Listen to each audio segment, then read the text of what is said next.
ലോകവേദികളിലെ സുപ്രധാന വിഷയമാണ് Gaza. Arab ജനത്തിന്റെ വൈകാരിക വിഷയവുമാണ്.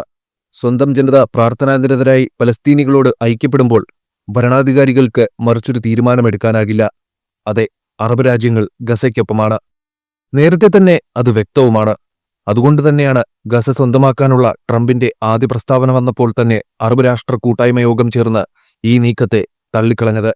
എന്നാൽ ഇസ്രായേലും അമേരിക്കയും ഗസ ഒഴിപ്പിക്കാൻ തുനിഞ്ഞിറങ്ങിയിരിക്കുകയാണ്. ഇത് മനസ്സിലാക്കി ശക്തമായ നീക്കങ്ങളാണ് അറബ് രാജ്യങ്ങൾ നടത്തുന്നത്. ഈജിപ്ത് ഈ മാസം 27-ന് ഗസ ഉച്ചകോടി നടത്തും.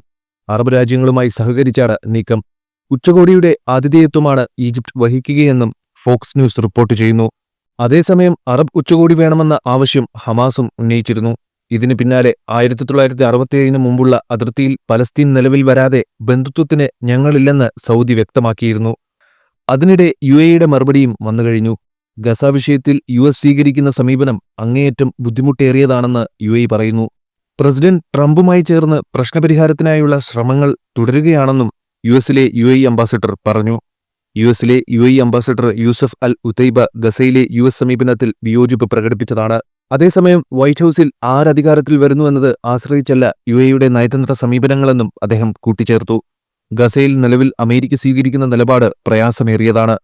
പ്രശ്നത്തിന് അന്തിമ പരിഹാരമുണ്ടാകണം. എവിടെയാണ് ഇത് അവസാനിക്കുകയെന്ന് വ്യക്തമായ ധാരണയില്ല.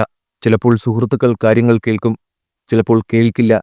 ചില നിലപാടുകൾ നമ്മൾ അംഗീകരിക്കും, ചിലപ്പോൾ വിയോജിക്കേണ്ട സാഹചര്യമുണ്ടാകും. ഗസയിൽ ട്രംപ് ഭരണകൂടവുമായി ചേർന്ന് പ്രശ്നപരിഹാരത്തിനുള്ള ശ്രമങ്ങൾ നടത്തിക്കൊണ്ടിരിക്കുകയാണ് യൂസഫ് അൽ ഉതൈബ. അതേസമയം അറബ് ലീഗും GCC കൂട്ടായ്മയും ട്രംപിന്റെ നിലപാട് തള്ളി.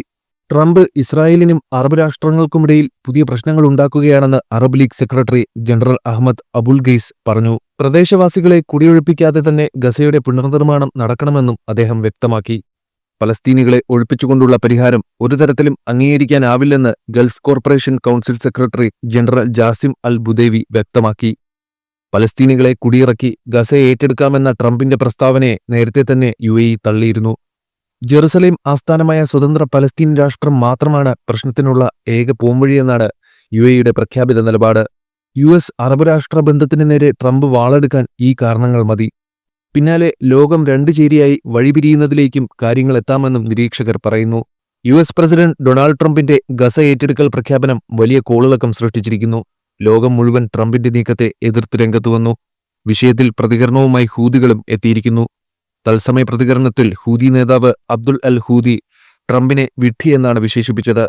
ഗസ ഒഴിപ്പിക്കാനുള്ള നീക്കം ട്രംപിന്റെ വിഡ്ഢിത്തമാണെന്നാണ് ഹൂതി നേതാവ് പറയുന്നത്. അതിനിടെ ഗസയിൽ വെടിനിർത്തൽ ലംഘിച്ചാൽ ഇസ്രായേലിനെ ആക്രമിക്കുമെന്നാണ് ഹൂതികളുടെ ഭീഷണി. ഇറാന്റെ പിന്തുണയുള്ള വിമത ഗ്രൂപ്പ് ചെങ്കടലിലെ ആക്രമണം നിർത്തിവച്ചിരിക്കുകയാണ്. എന്നാൽ ഇസ്രായേൽ ഗസയിൽ ആക്രമണം നടത്തിയാൽ ചെങ്കടലിലെ ആക്രമണം തുടങ്ങുമെന്നും ഹൂതികൾ മുന്നറിയിപ്പ് നൽകുന്നു. അതിനിടെ വെടിനിർത്തൽ കരാർ ലംഘിക്കരുതെന്ന മുന്നറിയിപ്പ് ഹമാസും ഇസ്രായേലിന് നൽകിയിരിക്കുന്നു. വെടിനിർത്തൽ കരാർ മാത്രമാണ് ഗസയിലുള്ള ഇസ്രായേൽ ബന്ദികളെ മോചിപ്പിക്കാനുള്ള ഏക മാർഗമെന്നാണ് ഹമാസ് നേതാവ് സമി അബു സുഹ്രി റോയിറ്റേഴ്സിനോട് പറഞ്ഞത്.